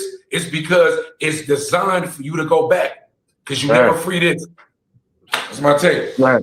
And Brandon, go ahead, reiterate, you know what I'm saying? Add to it. Go ahead, speak on what you was about to say, bro. Yeah, I would just say that mental health is for real. And I'm glad that you mentioned that, Dub. And so PTSD, what it's actually called is post-incarceration syndrome. PICS, post-incarceration syndrome.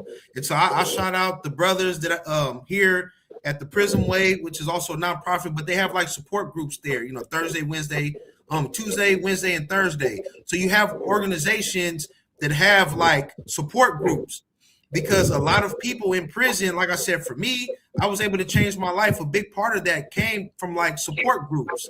And so like being home, I still attend these support groups, because whatever I did to get myself out of prison, I'm going to continue to do that to make sure I don't go back to prison. And my pops, man, I love him to death. Thomas Leach, give him a shout out, man. When I was in prison, I used to talk to him, and he lived in the Bay too, so I'll be back up there pretty soon. But he would always say he was in prison as well too, and since he's been home, he had an acronym, CDCR. It was choices, decisions, consequences, and repercussions. And he would always tell me, he said that I'm one bad choice away from going back to prison. And so he always keep that in mind. And when I was in prison, I was like, I'm one bad choice away from staying in prison. And so once again, what we have to do as a culture, this is a call to action. If you have a platform, start magnifying and lifting up people that have gotten out of prison and got their life together. You know, we don't need to, man, trust me, right now today, one person reoffended, and all I see on the news is we need to shut down prison reform. We need to keep these people in prison, lock them up, throw away the key. They don't ever change. And this is the narrative why we have the problem that we have right now today. So the next time you got a big homie that got out of prison and he back on the block wearing khakis and chucks or popping his car, whatever he doing, and the same shit that he did that got him in prison, and you lifted him up, he got 1,000 likes, you know what I mean? He got 10,000 followers, he got a YouTube channel glorifying prison life. Man, enough with that, man. How about you uplift the guy that did 20 years in prison, 25 years in prison? Now he started his own nonprofit. He's a father. He's a husband. He's doing gang prevention in the community and things like that. But he only got 80 likes. You know, he only got 200 followers. You know what I mean? Lift those people up, man. Because at the end of the day, if we don't, we're going to continue to stay in the same kind of cycle that's leading to nothing but death or destruction, man. So I'm that's right. Hey, Brandon, we got a comment for you right there, bro. We got a comment for you. Yeah.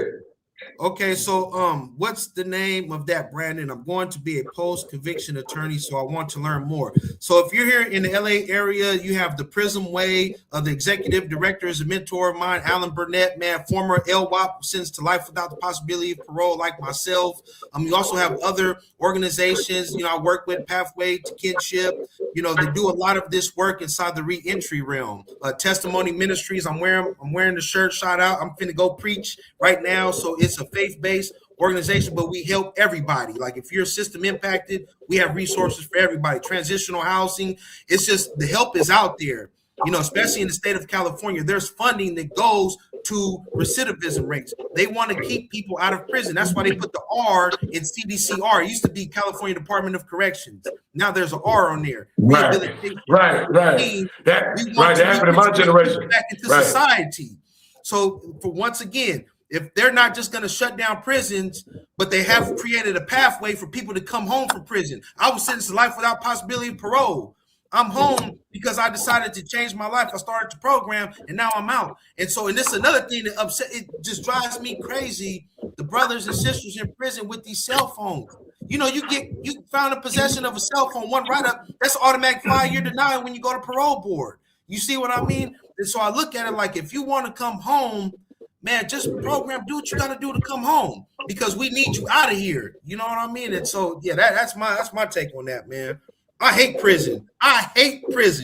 You know, but it just never made me miserable. It just made me want to get out and help as many people get out as possible. If you follow me on Instagram, you know what I'm doing. I go back into the prison. The same prison I paroled from, I go back in there. You see what I mean? Because a man of the people must be amongst the people. Them is my people. Right. You know? Right. And even in prison, you know that. When you out the loop, that's that first thing you get removed off the yard. Yeah. When you act like you a gang leader, but you don't know what your soldiers doing, you know that, right? And I'm gonna say this, and I'm not disagreeing with you, but the cell phone shit in prison is so difficult to maneuver, because a lot of men and women feel like that's how they keeping their family together, by a thread. And that's also a part of the problem of the administration, because we know the police bringing them in. You feel me? You know what I'm saying? So it's kind of like, damn if you do, damn if you don't. You know, that's fucking off niggas' family business and all that shit. But if you trying to make sure your daughter got a soccer game and you able to get on FaceTime with it and see it, and your daughter is she looking at daddy going, my daddy was here, because the word is so digital. It's difficult for you to go, I got 2 years left. If I don't do nothing, I'm good. But I so much want to think about how addicted we are to our shit right now. You feel me? It's like a great connector. And I get what you're saying, I understand it. But I also want it to be understood that, hey, it might be somebody in prison watching us right now. So you feel me? And connecting to that. You feel me? Go ahead. So first and foremost, once again, same way we talked about the vaping and all that stuff, I'm not here to judge anybody, because first and foremost, I understand that point. I was in there. You're looking at someone who had 17 cell phone write-ups. I had an addiction. Right. I literally wrote exactly. Because I had an addiction. I went to parole board in 2019. You think they let me go? Not a chance. Nah. I got a 5-year denial. They kept me in prison an additional 5 years just because of those cell phones. And speaking to someone who has a family, I always share this story. I lost the best woman I ever had when I was in prison because I had cell phones. I was using drugs, doing all this nonsense. I remember it was my birthday, October 20th, 2015, which is my sobriety date. I was on Instagram, had bottle of Patron, blueberry, blunt wrap, all this stuff. And this woman straight up told me, she said, I can't do this shit no more. She said, you're not a man. I was like, what do you mean? She said, as a man, you'll never put the things that matter the least in front of what matters the most. And as for me, each man renders his own verdict. So if I'm in prison, I'm telling you facts. My last 3.5 years, I did not touch a cell phone because I did not want to stay in prison longer than I had to. It was a sacrifice. Did I want to talk to my family? Absolutely. But you're going to take this 15-minute phone call. Now we got tablets and stuff. I understand that it's the trauma. It's the trauma of being in prison. You want to escape. Some people turn to drugs. Some people turn to alcohol. Me, I turn to cell phones. 17 write-ups. And 6 of the write-ups, I had multiple phones in one time, in one possession. Right. Because it was an addiction. Right. And don't add on if you had a knife or some weed or some drink, and then they got to stack the write-up on you. Right. So the reason why I'm advocating this message is because think about the politicians and the lawmakers who are pushing for prison reform, and they go on their timeline and they see a person in prison making pruno, or dudes in the day room with knives pulled out and stuff like that, and they're glorifying it, and they got 100,000 likes. You see what I mean? Right. And B, hold on. Let me add something to that. B, let me add something to that. The coldest part about what you're saying is that everything you advocating is dope because you had the self-control. The flip side of that is cold, that a cell phone is legal on the streets. You would give a nigga a 10-year denial for the cell phone, right? But the cell phone is not really a criminal act. It's just not legal in prison. So a nigga that get caught with a knife or stab somebody or went to the hole for dope, that's really the offense. So they will really give a person a 5-year, 10-year denial for something on the streets you can just have in your hand. But see, that's the game. And like I said, we can go down the whole rabbit hole. I have a whole lot more to say on that. But at the surface level, at the base level, when you get that write-up, it says it's a threat in safety, institution, right? So in the eyes of the establishment, this is the worst weapon in prison is a cell phone, number one. And so if I know that this is what's going to keep me in prison, I have to play the game. I gotta give them up. If I don't have enough discipline, if I want to be with a woman, if I want to eat food, I don't have to be on the grill making burritos. I can go to El Cholo's or something and get a real burrito. I don't have to be watching porn. I can really be with my woman. I don't have to be on FaceTime seeing my kid play soccer. I could be there at the game. I just have to condition my mind to say, you know what? I can't do it for right now. Right. For those who do, I just say each man renders his own verdict. Just know that every time, and they're not just ones that are just like, okay, I'm out the way, I'm gonna be slick with it. No, they're literally going viral on Instagram and on YouTube. Right. You know what I mean? But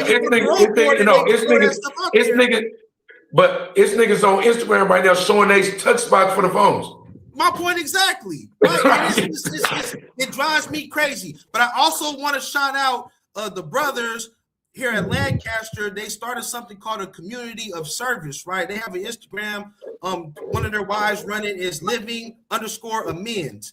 And they want to just, my brother Joe, who's from the Bay, the brother Tabidi from San Diego, the brother Rob, and just good brothers who are actually in prison doing the right thing, which is giving back to the community and making amends for the harm that they've caused. What is it again? What is it? It's living_amends. And so you can find that page on Instagram, and they're just telling positive stories about what they're doing in prison, something positive, something different than, you know, making pruno and grilling burritos and stuff like that, and telling war stories from 20 years ago that really is not important. You know what I mean? And so what's important is, how are we going to stop the next generation? There it is there. How are we going to, yep, shout out them, living the men's. How are we going to create another generation that won't have to see incarceration? Nah, that's facts, bro. And like me, I'm gonna make my three, you know what I'm saying, real quick and brief. You know, I've brought this topic up really just for the guests, you know what I'm saying, Brandon, and for the co-host P-Dub to really deep dive and to divulge into, just because I know they have more, you know, of an experience of that side than I do per se. But like we said, you know what I'm saying, one day could be traumatic to somebody that did 20 years. It could be just as traumatic to somebody that did one day. You know what I mean? So, with that being said, first and foremost, change your mindset. You know what I'm saying? You got to change your mindset to believe that, hey, I can, you know what I'm saying, get out and never come back here. When I got my probation and I had SIS, you know what I'm saying, suspended imposition of sentence, judge told me, if you walk this will never be on your record. You will still not have any felonies, but we giving you at ISP, which is intensive supervision parole. So instead of going once a month, I had to go twice a week. Every Wednesday and every Friday, I'm downtown KC going to go see my PO twice a week. The judge told me only 3.8% of people make it through this program and don't go back. My backup time was 15 years backup. So if I would have messed up, I'm about to do a solid 10 out of the 15 before I even can come home. I'm doing at least a dime. You feel me? So with that being said, I changed my mindset. Like, man, I don't care what they talking about, man. I ain't coming back to this mother. I don't care if it's 3%, 1%, 0.3%. I'm not coming back up in here. I don't care what they just talking about. You got to change your mindset in the way you think. If you believe you can achieve it, hey, you can do that. You know what I'm saying? Just like Pac said, if you can believe you can achieve, just look at me. You know what I'm saying? Just real talk. Secondly, Right. if you're able to, change your environment. Change, you know what I'm saying, where you're living at. What you doing? Is you still in the hood doing dumbness? See, like, shout out to Luke the moms. Another reason why I was able to not go back to jail and walk my probation, moms got me out the hood and she moved to the suburbs. Like, no, we ain't about to be around the same ignorance. You know what I'm saying? Now I'm in Right. the suburbs. I ain't got the same friends. You can't hang out 30 deep on the corner in front of the gas station in the suburbs. They barely got sidewalks. So if not unless you mobile, you ain't even walking around the suburbs like that. You feel me? So it's a Right. different type of ball game that you gotta play, a different, you know, set of rules that you gotta abide by. It don't hit the same hood rules, don't apply in the suburbs. So change your environment. Get uncomfortable. Being uncomfortable promotes growth. You know what I'm saying? You can't grow if you're not uncomfortable and have to adapt to your situation. You know what I mean? So yeah, definitely change your environment. And third, and you know, last but not least, change the people you associate with. Change your circle. You feel me? If you still kicking it with Tyrone down the street that you know he got an AK in the trunk, three of them zips in the armrest, he got another burner, you know what I'm saying, in a glove box, don't get in the car and say, hey, can you take me to the gas station real quick if I get a single black and mild and something to drink? Because that might be your last rock because you know them tags is bad. You know he ain't got I no think that's pretty. insurance. I think You that. know, I think you that's know pretty racist. I think that's pretty racist saying Tyrone, bro. But go ahead. you know his license been Hey, suspended since forever. we at the cookout, so you know I'll allow it. You know, we talking You about feel me? You know what I'm saying? But just I'm just changing, you know, saying, the plans. my nigga Yeah. Tyrone ain't never did that to nobody. Tyrone, go ahead. Go ahead, my But, you man, know, bro. Don't mind just me. change Go your ahead. circle. You know what I'm saying? Just change the people that you rocking with. You know, if you know this brother is known for no good, then don't align yourself with a brother that's no good because you hot right now. You just got out. You still got eyes on you. You still got a PO that you got to go back to and drop. So you can't tap on that blunt like you want to. You can't sip that drink like you want to. You can't be out till 3 a.m. chasing females and all of this like you want to, in and out the club. You know what I mean? But if you got that friend that can't respect that you want something different because you want something different, that's not a friend that you want to keep in your circle. Because any real friend is gonna promote the goodness that you got going on. Like, hey, nah, bro, you can't hit this blunt. Nah, bro, you know you on paper. Nah, bro. Matter of fact, let me put this out. I don't even need to be smoking around you. Nah, you feel me? That's the friend that you want in your corner. You don't want the friend like, man, fuck them PO, man. Hey, you be all right, man. Just get some fake piss. You be cool. Nah, bro, because they got stuff that tracks fake piss now, too. Now they pulling from the hair. They pulling from follicles out your hair. They doing mouth swabs. You feel me? It ain't just UA and urine test no more when it comes to the jail system because we are the jail system. We have a dollar amount above our head before we go to jail. They don't see us as an inmate or as a person. They see us as a factory member. We are now a part of their job line. You feel me? They put you on the assembly line. Get over here and do these furniture. Hey, get over here and do these license plates. You are now a number with a motherfucking dollar sign above your head like a Sims character. You feel me? That's called the straw man. Right. Anytime they have your name in all capital letters, which when you go to prison, you get your ID, it's all capital letters with a number attached to it, which means you are literally an entity. When I was convicted and the judge sentenced me, said, Brandon Jamal Baker, you are now officially property of California Department of Corrections. So at that point, you are property. You're not even a human being anymore. That's why they make money for transportation and stuff like that. So it is deep. Watch the documentary The 13th. Shout out to Ava DuVernay. It was very powerful, and it actually came from the book, The New Jim Crow, Michelle Alexander. Shout out to her as well too. So for those who are curious about, the incarceration system, not just in California but in the world, I'm actually scheduled to go to Angola pretty soon for graduation, and that was on the time the largest slave plantation in America, and now it's the largest prison in America where they still have brothers working the chain gang and officers on horseback with guns. Just like slavery, it never ended. Incarceration is slavery for the record. Right. And that's my three, you know what I'm saying? I don't want to keep y'all too long, but before we jump out the building, because we ate off this menu, man. I appreciate the brother Brandon pulling up. If y'all want to see more of Brandon, want to hear more of his story of what he got going on, pull up to Viral Waves podcast number 224. You feel me? Episode 224. He on there. Or y'all can pull up to the interview I did with him on my channel. You feel me? We already got a solo dolo interview. Just that was a good interview. That was a good interview. Yeah, that was a good interview. And also Viral Wave 245. They had called me back too, so I've been on there twice. And look, listen, bro. Listen. We on season 1, bro. You ain't got to get it throwing out other niggas' numbers. Look, at the end of the day, right? We on season 1. Check me out on Instagram. B.successful81. You would not be disappointed. Like I said, I just practice what I preach. That's positivity, prosperity, and just joy, man. Everything is awesome. This is my book, Where I Belong, by Brandon Baker. You can find it on Amazon and just tap in, man. I'm in these streets. And we appreciate the 80+ comments that we got during the live. The shit don't show up when we post it, but just know that we wish they did, because we love all them comments. I'll be one that respond to all of them while we live. Like in a minute, we gonna get to the donation stage. I seen someone there trying to donate.